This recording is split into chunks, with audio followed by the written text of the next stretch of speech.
podcast, a SportsEthos production. We look at the Seahawks from every angle every week. I'm your host, Candace Higgins. And I'm Tino Ganasius.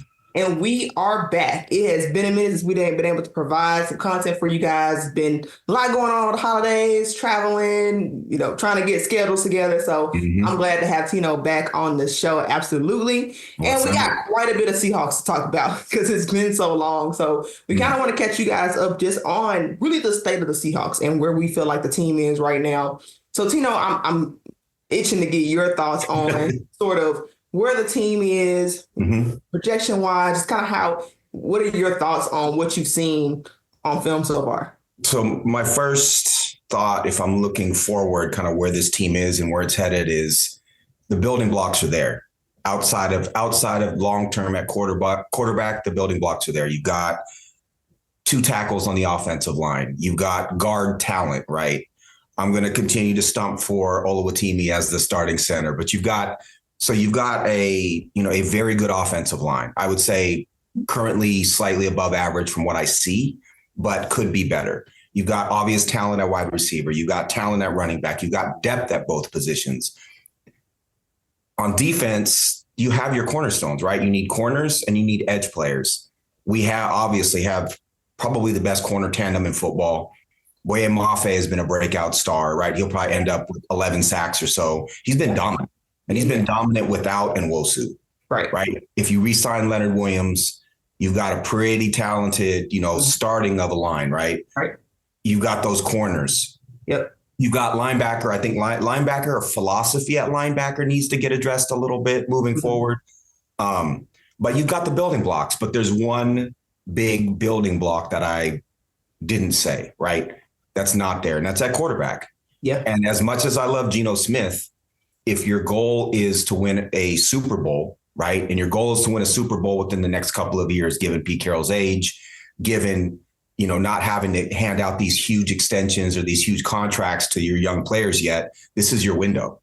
Yeah. So, the question will come up in the offseason, what do the Seahawks do at quarterback? And is drafting a young quarterback going to, especially where they're going to draft, is that going to be talented enough player that's going to get them to the Super Bowl in the next couple of years? So I think let me say too, if Russell Wilson wasn't a former Seahawk, right? If he was a former, say, Commander or Cowboy or something else, he is the type of quarterback that I think could come in and lift this team to another level. So if you ask me state of the team, I think a lot of the building blocks are there. I think they've done a phenomenal job in identifying talent at every important position.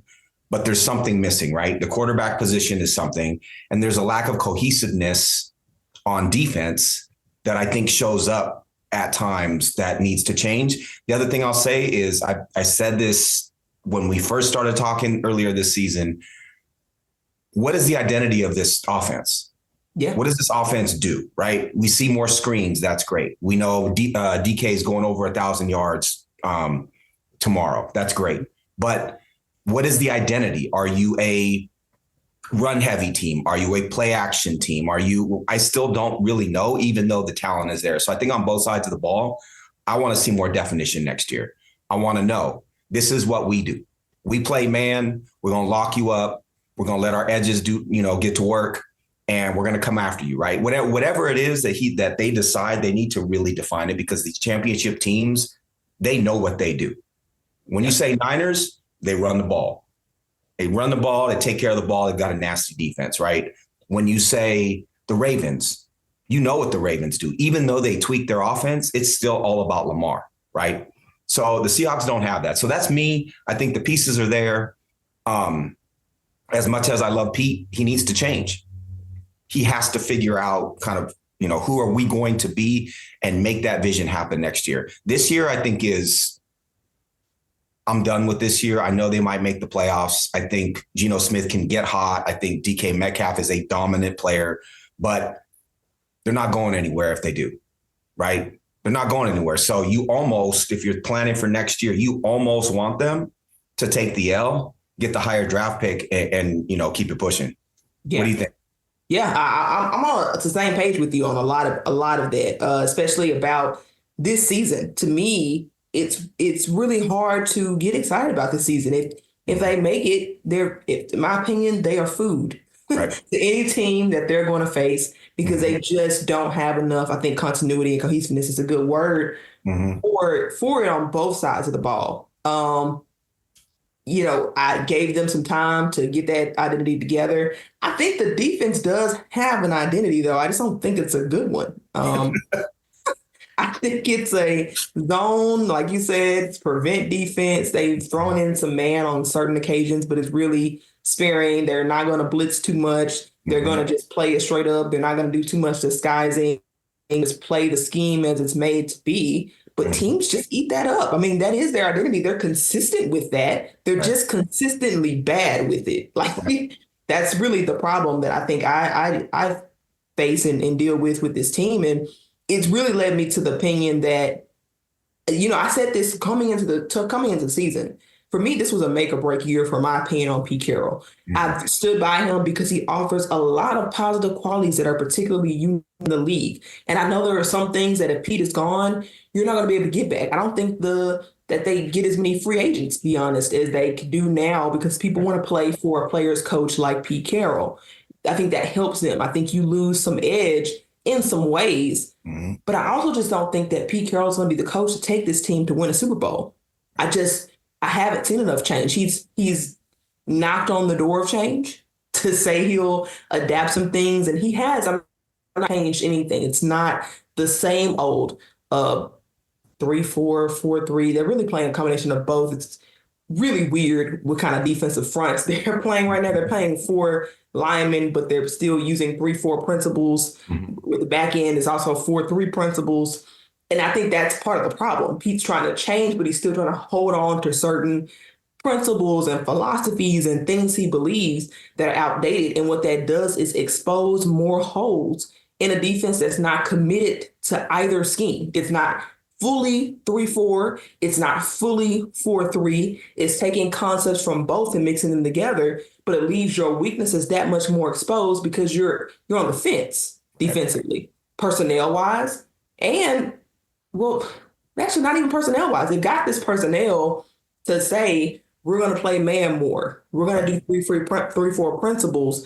And then the personnel, they choose to go back to running more zone when you have man corners and running more 4-3 principles on the front line when you have 3-4 guys. It's just if there's a place to identify no continuity, it's right there. And I think it's more scheme than it is anything else. I think they're consistent in not committing to either thing. And that's a problem.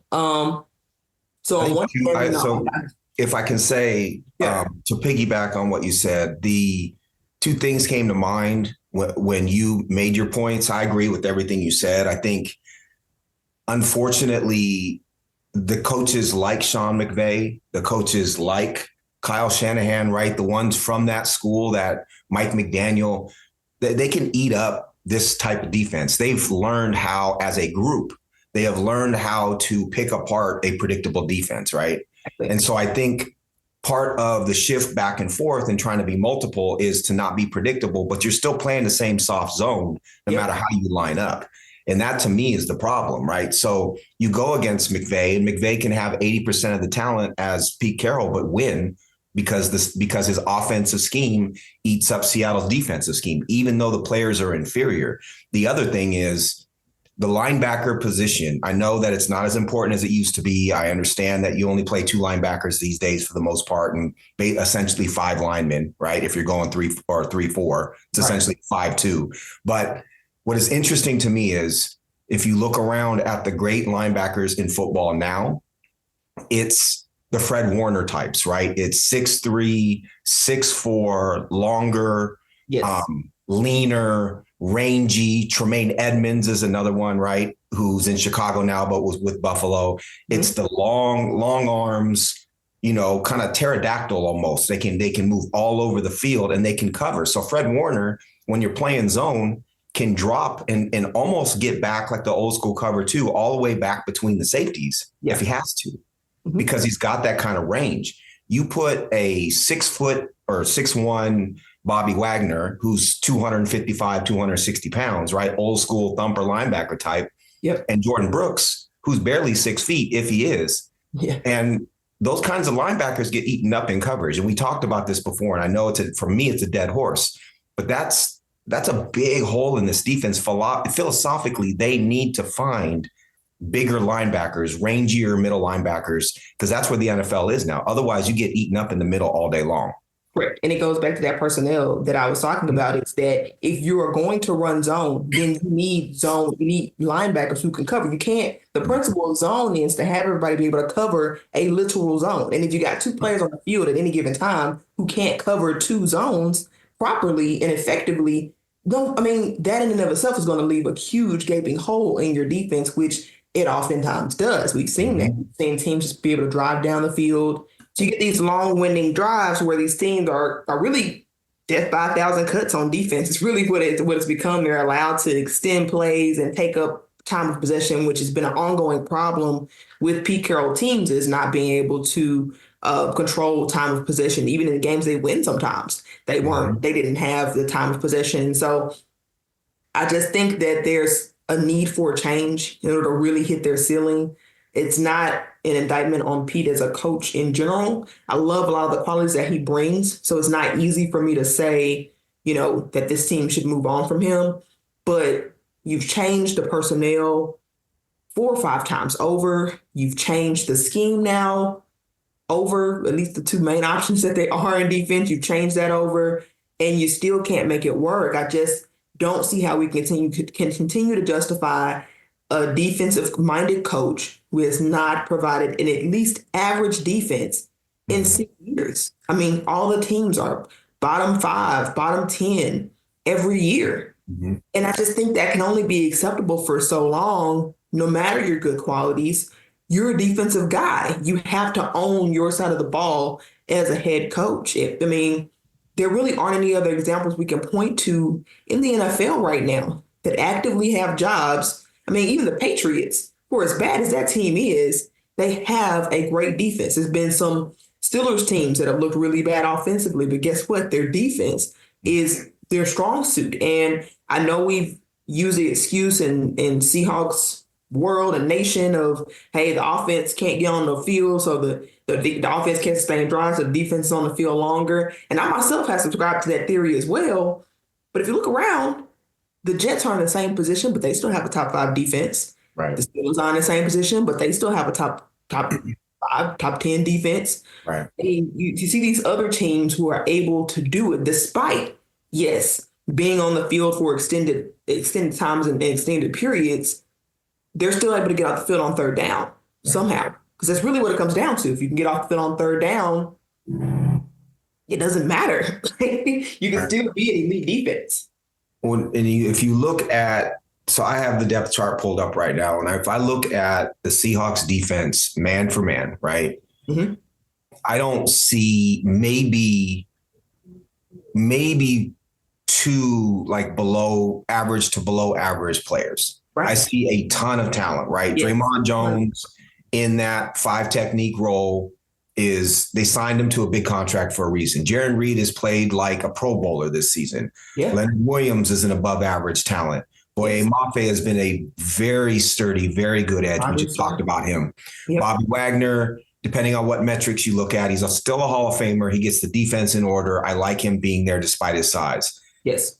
Now, Jordan Brooks, I think you can ask real questions about his ability to cover. I don't know if he remains a Seahawk for a long period of time because of his inability to cover, but I think that's a question to ask down the road. He's still, a high tackle totals, stops the run, right? Those sorts of things. Darrell Taylor, as much as you hate Darrell Taylor or don't like him, I won't say hate, but don't like him. Uh-huh. He's still putting up sacks, right? Even if he runs into him. Right. Not disciplined, I would call him one of the 2 below average players, right? If he's one of your starters. Right. Witherspoon, we know, is a future Pro Bowler. Yep. Julian Love, I'd say, is an average player who's had some good moments, but if he's my starting safety, okay, right? We're going to be okay there. We're going to save some money. I think Diggs is still above average, and Reek Woolen is, has Pro Bowl talent. He proved that last season, and I think he's starting to play better now. So you look at that defense, and you see all that talent, you see all that investment, you see all those second round picks and some first round picks in there, and then the trade for Leonard Williams and the contract to Draymond Jones, it has to be coaching. You have to ask questions about Clint Hurt. I think you have to ask questions, is he the right coordinator, right? But I also think, to your point, it's completely right. Like, you look at a Sean McVay team, they're going to have a good offense, and it does not matter who's playing quarterback or wide receiver or anything. Right. They're just like, he's going to put up a great offense. It doesn't matter, right?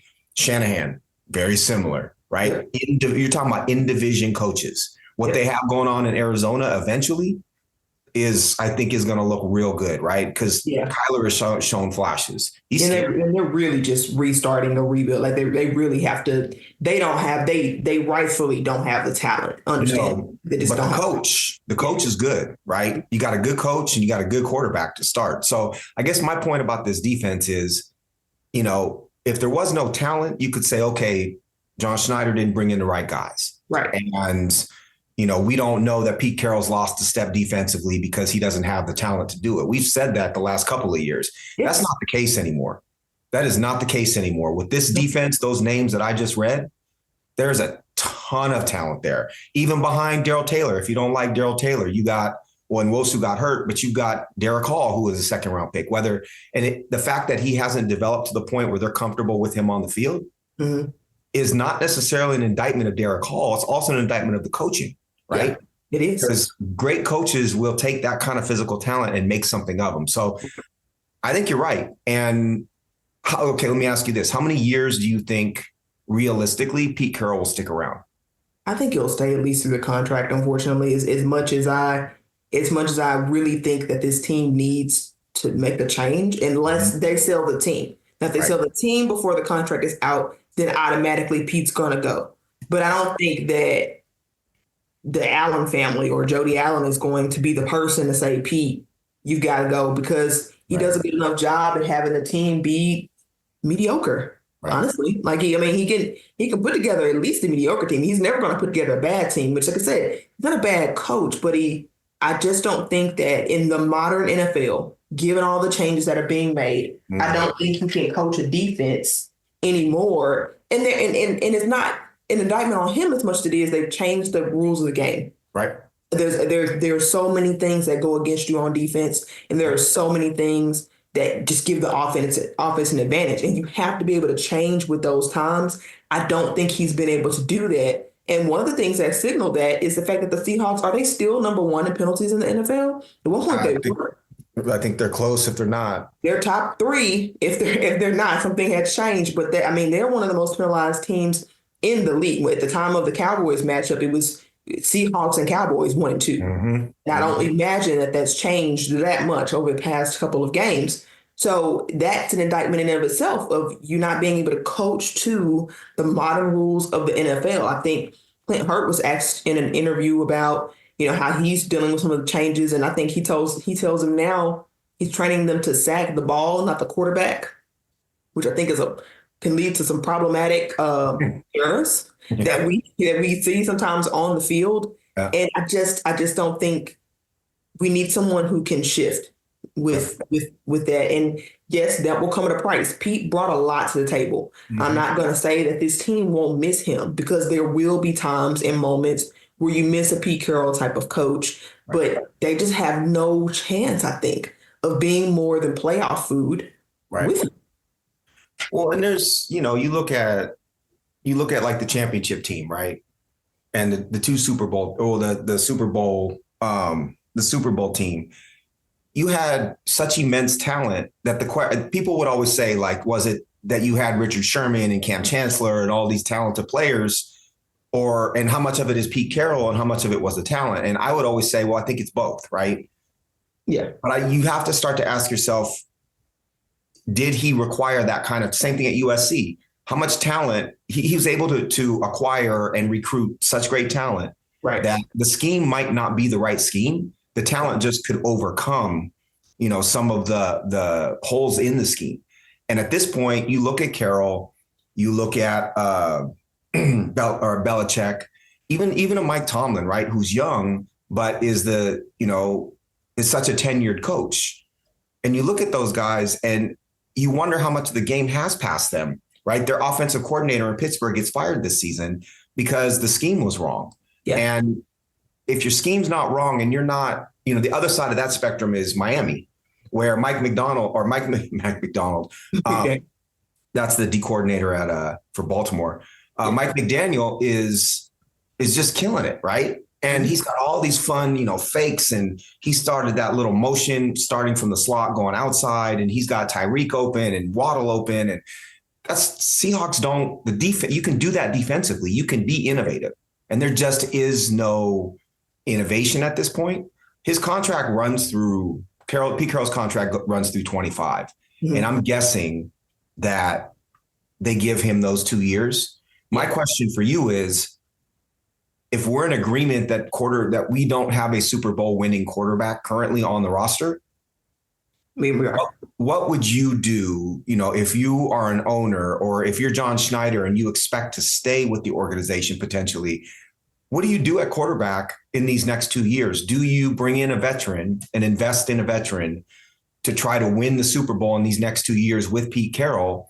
Or do you try to move up in the draft and try to take a Drake May or a Jaden Daniels or, even a Michael Penix Jr., somebody like that, to come in and play immediately? Because if you're doing that and you're going young, you're basically telling Pete Carroll, we need these 2 years from you, but we're not going to give you every last resource to try to win the Super Bowl now. What do you do in that situation? Well, I'm not going to talk about ownership, because if I was ownership, Pete wouldn't be there. So it'd be a whole different conversation. So I'll talk as if I'm John Snyder and I don't have control over that. For me, I think the team's best move is, I think you keep Geno. Geno's contract is so team friendly, to be quite frank. I mean, I think he's going to be giving money back this year. I think because the way the contracts are set up is there are incentives, and his contract was incentive based. A lot of the incentives that he got, they measured for it in the cap if he hit it last year, right? So like hitting over 4,000 yards passing, he hit that last year. They kind of automatically assumed and accounted for that money in his cap in his cap hit. That's money that's going to be going back on the books at this point, because he's not going to hit those same metrics that he hit last year for a number of reasons. Some of it's injury and also just general play. So I think that helps you out a lot. So I don't think there's any reason to get rid of Geno, because that really is one of the best value type contracts. And even his floor is still better than a lot of the other guys that are playing right now. Right. So, but are you winning a Super Bowl with him? No, you're not winning a Super Bowl with him. But keep Geno. But I do think that you draft someone. Do you have to move up in the draft to get a guy? Honestly, I don't think so. I'm not sure that I personally would put in the resources. Depends on where that pick lands. So it's hard to speak to exactly, but I'm not sure that I'm willing to move up and give up so many future assets to do that. Right. I think you pick a quarterback first and foremost, whoever you can get at that time to compete with Geno and to develop that quarterback and see who can be, almost like they did with the Russell Wilson situation. Obviously, would not be waiting to the third round to do that, but I think you still get a higher quality person to compete with Geno, to push Geno, whereas maybe you get the best out of Geno that year, or maybe either way, you're developing and you have a good backup option, a better backup option than Drew Lock, who did have a game-winning drive. We haven't talked about that yet, right?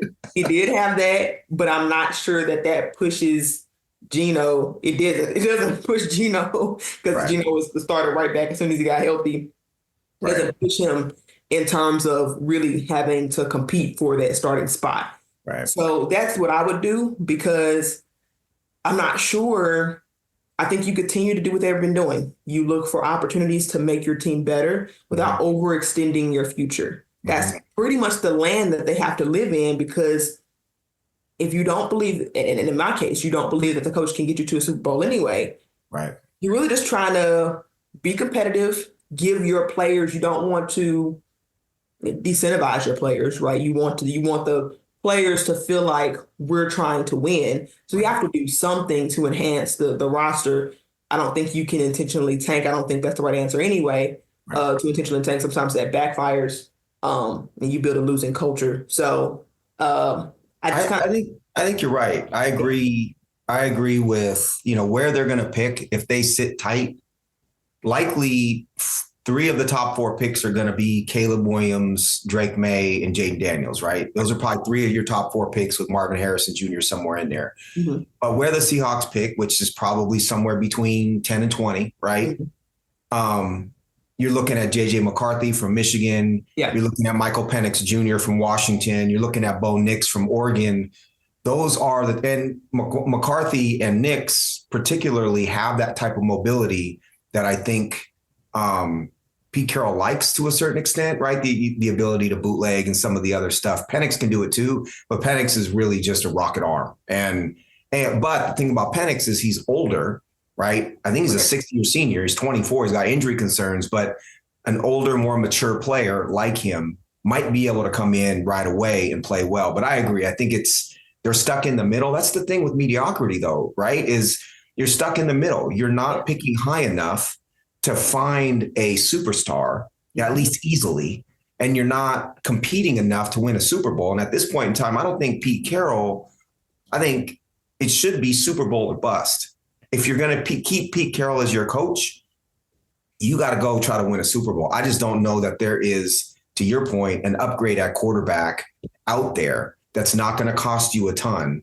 That's going to be, that much different than what you get from Geno Smith. I think the improvement comes, as we said, earlier on the podcast, the improvement comes from schematically defining who you are and kind of just getting with the times, right? The game has passed him by to a certain extent defensively. And I think that's showing up all the time.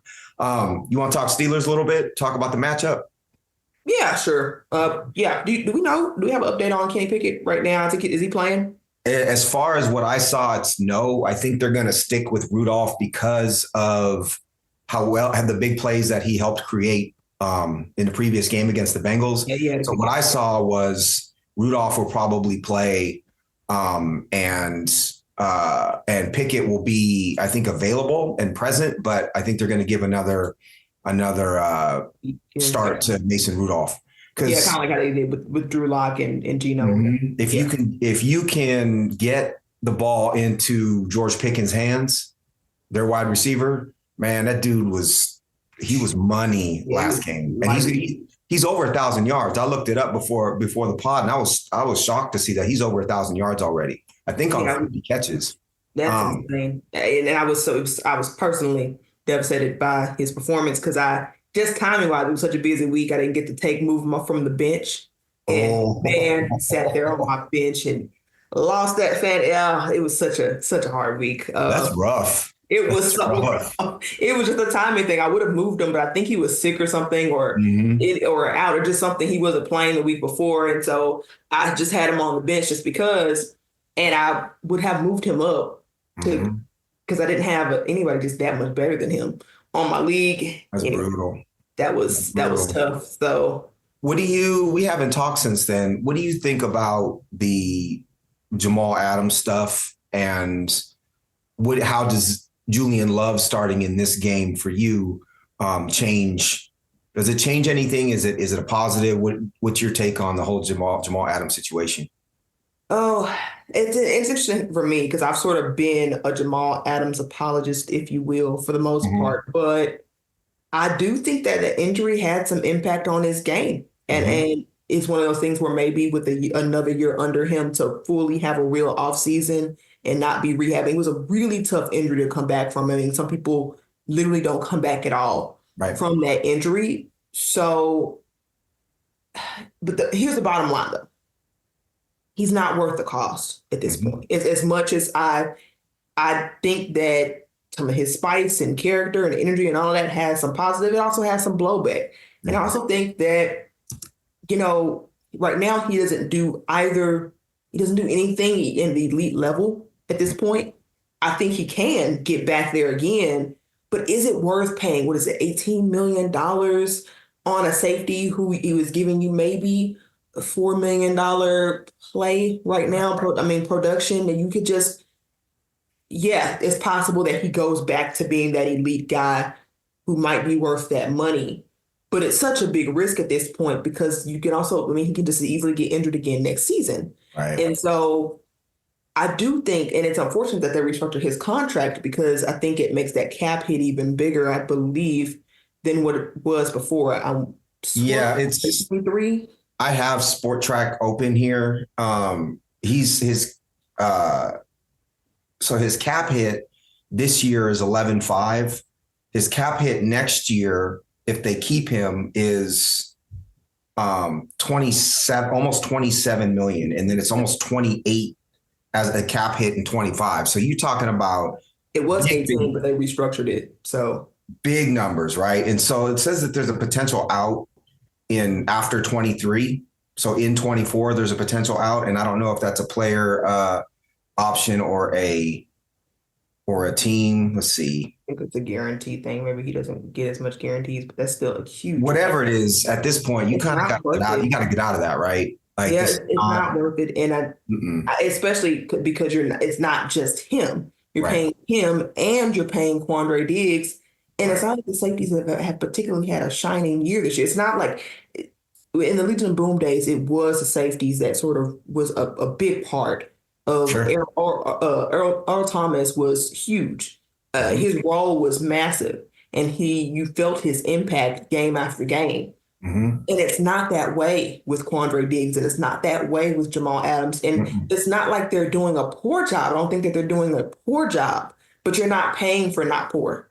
Right. You're paying for top of the league, game-changing, difference maker money, and you're just not getting it. So as much as I like the guy, I kind of feel bad for him, to be honest. I know a lot of people hate him. I get it, but I also kind of see the human side of it. But I don't see how you can stick with that. It's too many resources in other places, and I'm just not even sure that in this league, safeties matter as much. That's what I was going to say. You'd love to say they do, but with the coverage rules and the changes, do they? You can't. Well, you're almost, and even if safeties do matter, the safeties who mattered in this day and age because of the coverage rules, like you said, are not the big hitters, right? It's the cover safeties. It's the Earl Thomas types that have that range. It's why I think Diggs is so much more valuable than Adams in general, is because he can play center field. You need safeties that can cover, essentially, and that's not who we've gone round and round about how that's not Adams. But it's also the great teams don't dedicate resources to positions that matter less, right? The great teams, it's your tackles, your offensive tackles, it's your skill positions, it's your quarterback, it's your edges, right? It's your corners. You don't see middle linebackers getting paid a ton. You don't see safeties unless it's Justin Simmons in Denver. But a lot of times with that, it's just the team has to spend the money. So they say we might as well. That wasn't the case with Adams. They gave him a bunch of money believing in him. And it just didn't make a lot of sense. I wonder if he is.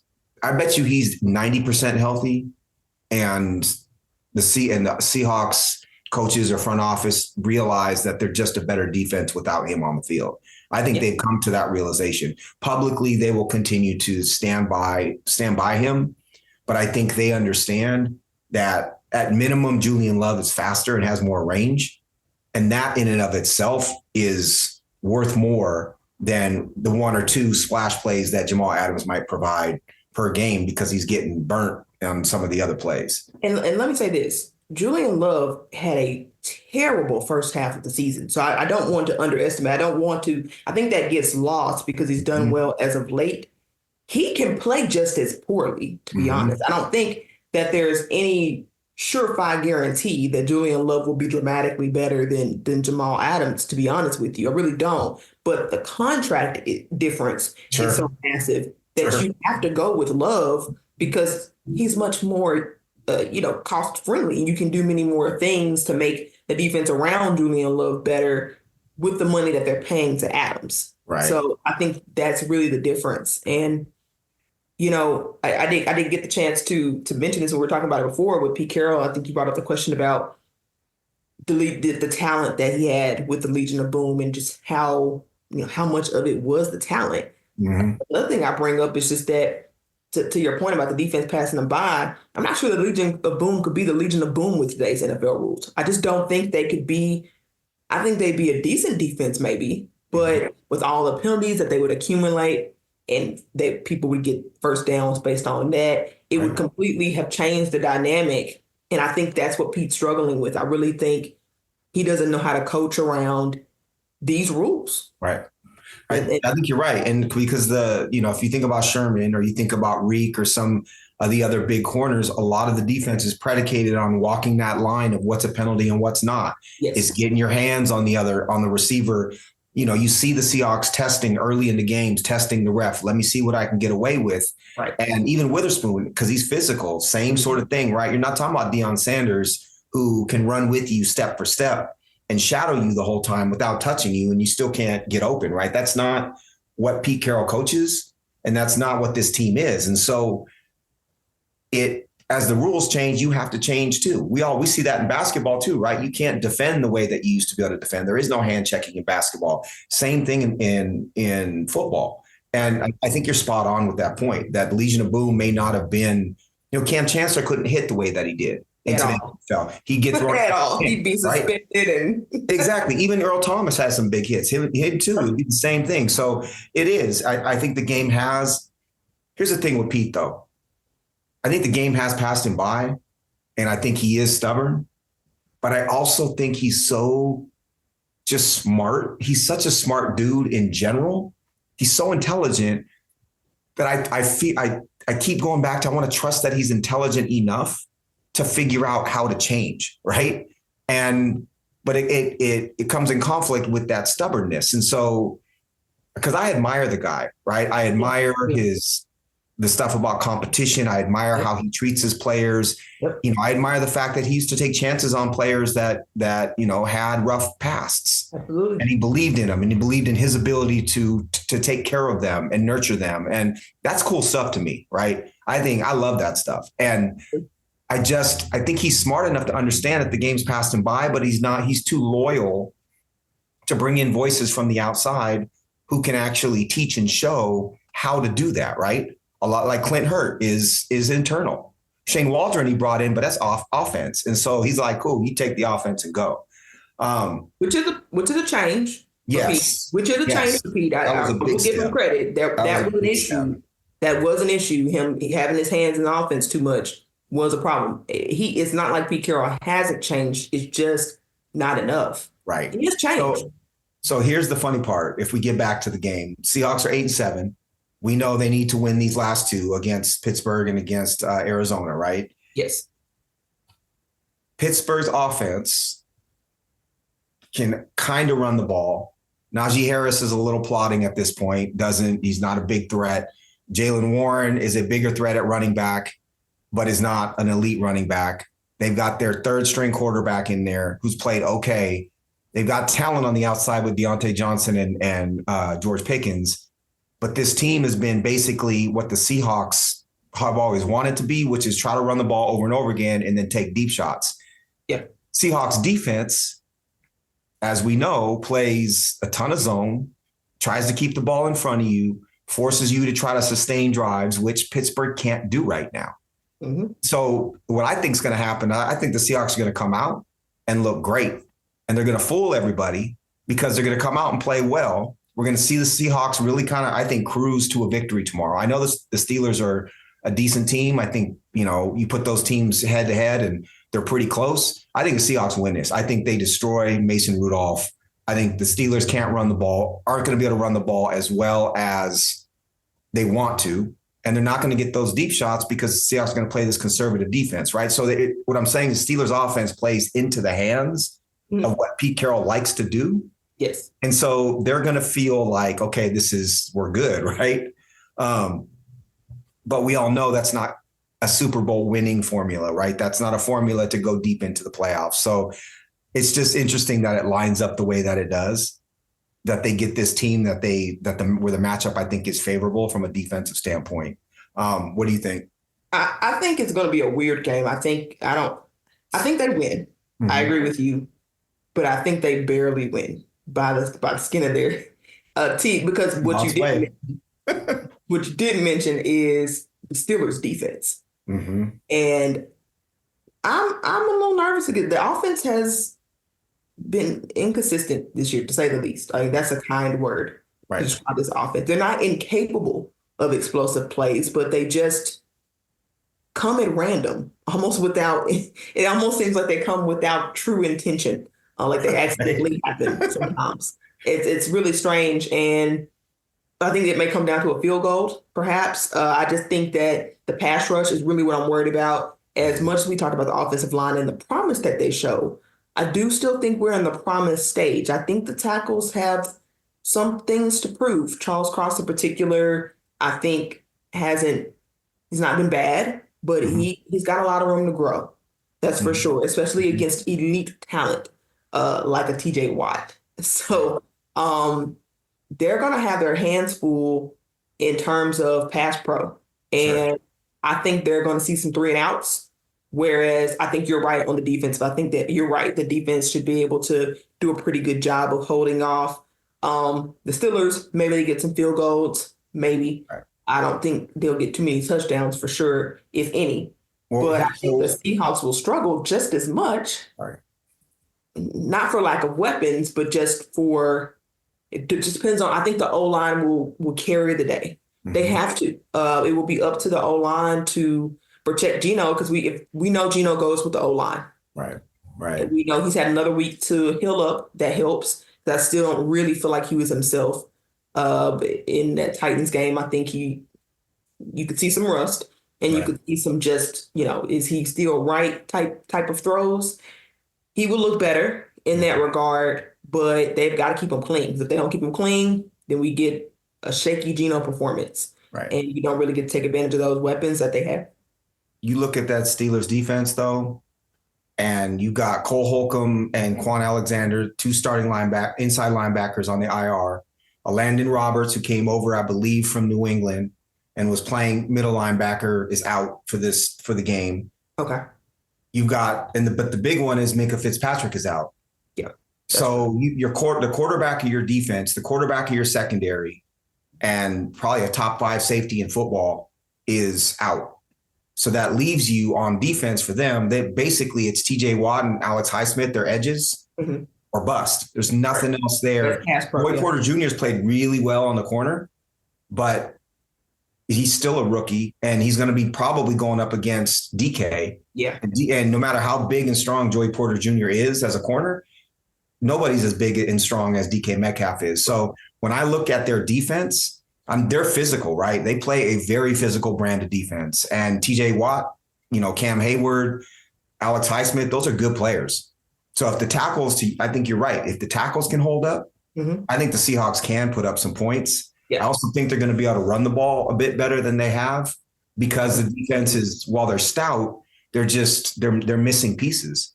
And Fitzpatrick is their Bobby Wagner in that he's the one who, he's the air traffic controller. He's the one who's calling the shots. He's really smart and he's an all-pro player. When he's out, they moved Patrick Peterson, who was playing corner, to go play free safety now. So you got an old corner who's never played safety before playing free safety. And Patrick Peterson may be a Hall of Famer, but if he goes in the Hall of Fame, it's as a corner, not as a safety, right? So I think that it lines up. The Steelers' offensive philosophy lines up well against the Seahawks defense, right? And I think that the Steelers' defense, their injuries are putting them in a place where Seattle can take advantage of. As long as they can protect on the edges, they will be able to take advantage of the injuries on that defense. So for me, this lines up to be, I think, an easier game than maybe you've predicted, but I also acknowledge the fact that no Seahawks game is typically easy for the Seahawks, but I don't know, must win at home. To me, it's always exciting. And I'm at that point too, not to get sentimental, but I'm at that point where, they've already played 15 of the 17 regular season games. I start to get sad, right? I start to think to myself, like, we only have 2 regular season games left. Yeah. Right? Our weekends are going to start looking different. We don't have the same things to look forward to. And so for me, the game, even even though I know the game carries importance for, the playoffs, but it's also for me personally, just this is second to last regular season game, right? Yeah. I'm excited about it from that standpoint too. Yeah, that's true. That is true. And I think it'll be very interesting. So don't get me wrong. I think sometimes these Steelers games end up just weird. Some of the weirdest games, the Cardinals and the Steelers, which are our last two opponents, end up being some of the most quirky, weird, I don't know, just games. So we'll see.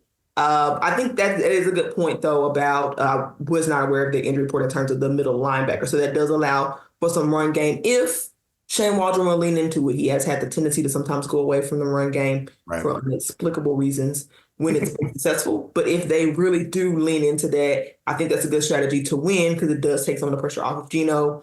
And then it does allow for you to do exactly what Pete Carroll wants to do, and that's run the ball. And then they have supposed to play since they got Patrick Peterson back there at safety. That's a great point. Right. So I can see it.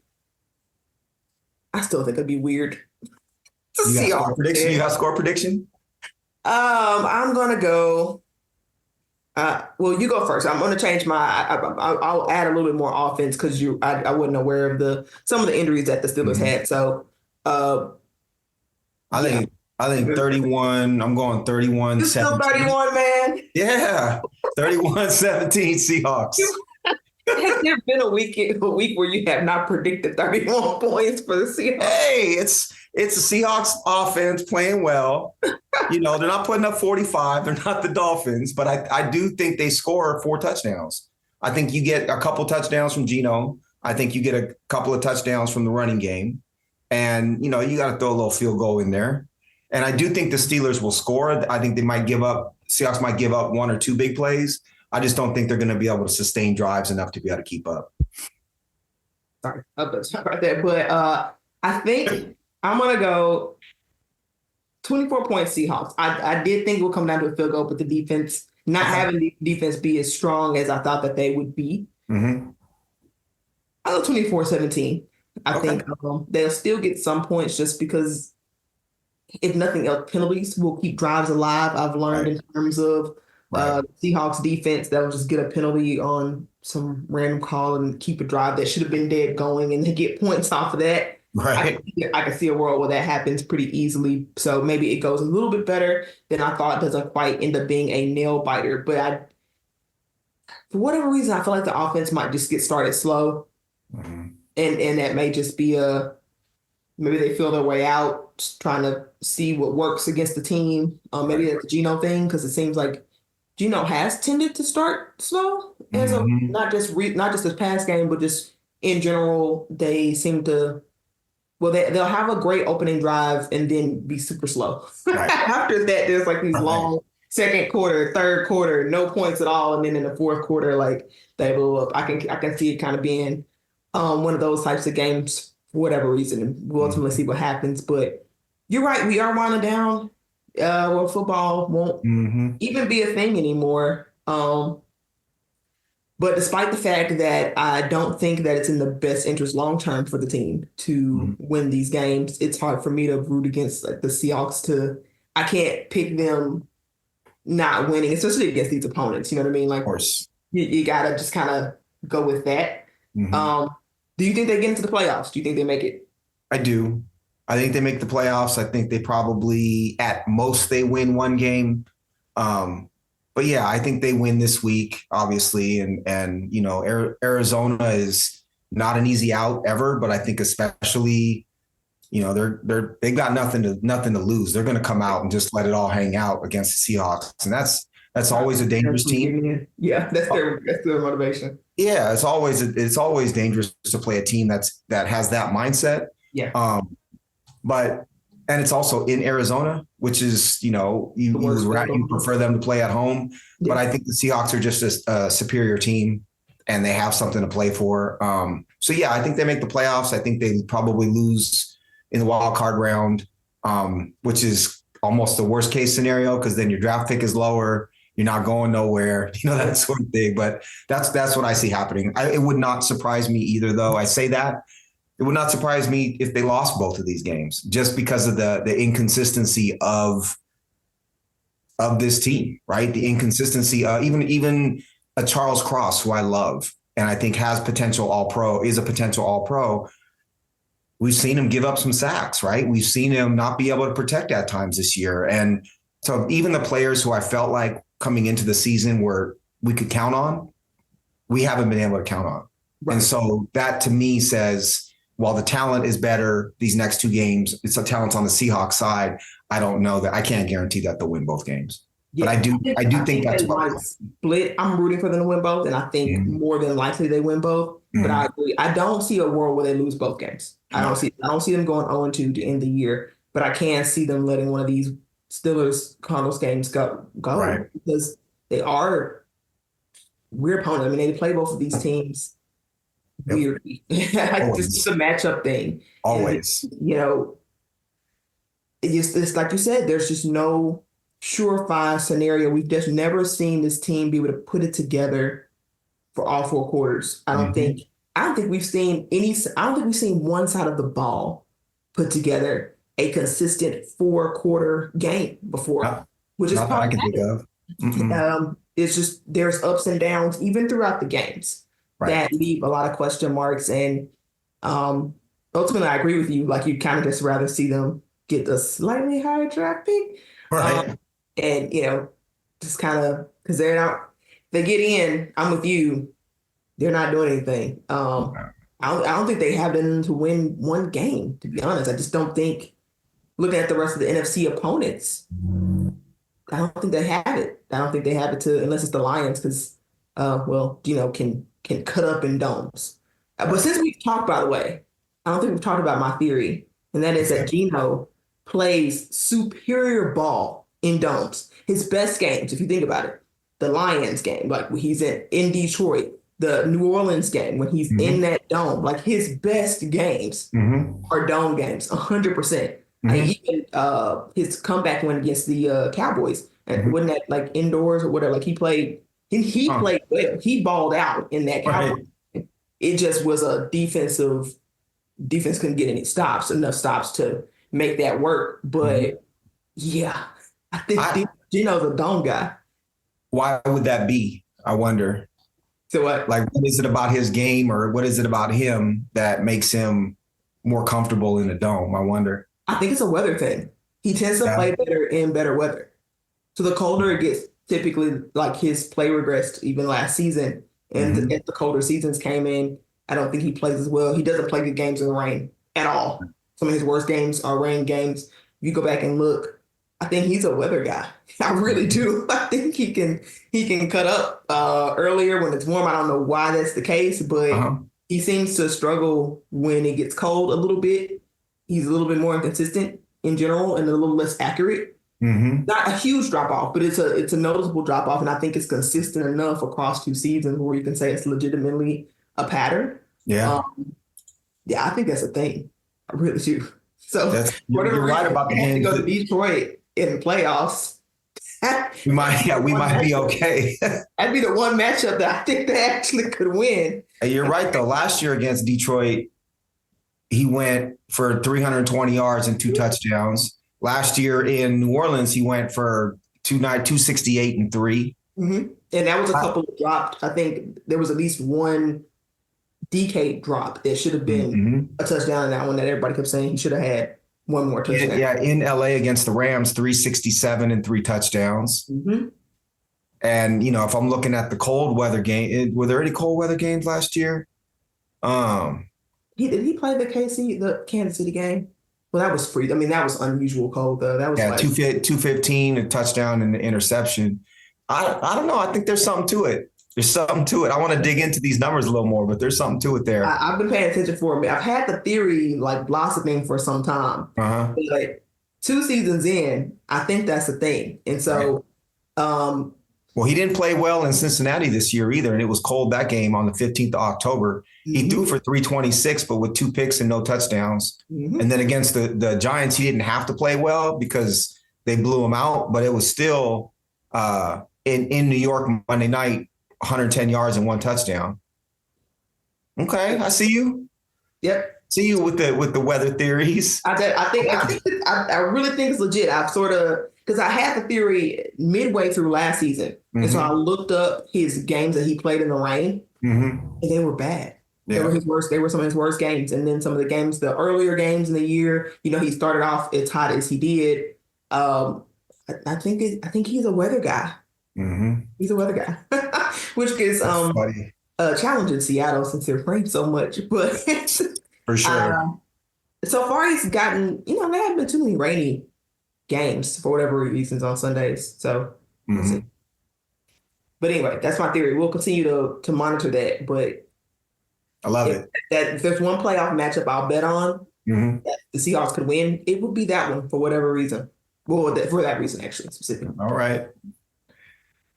You have anything else you want to add to the show? Not particularly. Just excited for the game, ready for New Year's, ready to start the new year for sure as well. Yeah, absolutely. All right. Well, we will look forward to this one on Sunday. Be sure to follow the show at Ethos Seahawks. Follow myself at Candace H901. We will, I hope, be back with a reaction game. We haven't done a good job of doing reaction episodes this season, but as we get closer and the playoff contention, rises and sort of our playoff lives live and die with these games, I do hope we can get a little bit more reaction in. Tino, I want you to tell the people where they can find you. So you can find me on Twitter at Tino Jr. 20, TINOJR20. I also host the Ethos Mariners podcast. That's ETHOS We're doing once a week, sometimes twice a week. Just off season is slow right now, but can't wait to get started with that. I'm also getting started with some of the fantasy baseball stuff on my own with some of my buddies. So you can find that on my personal Twitter as well. Never an off season for me. I love it. Baseball's on the way. Still watching that basketball. Life's good. I'm sure life's good for you too with John Morant coming back. Yeah, life is very great right now. Different team. John Morant coming back. It's the only lifeline we have. Anyway, guys, we wish you guys a happy new year. We thank you for sticking with us here at Sports Ethos. And until the next time, go Hawks. Go Hawks.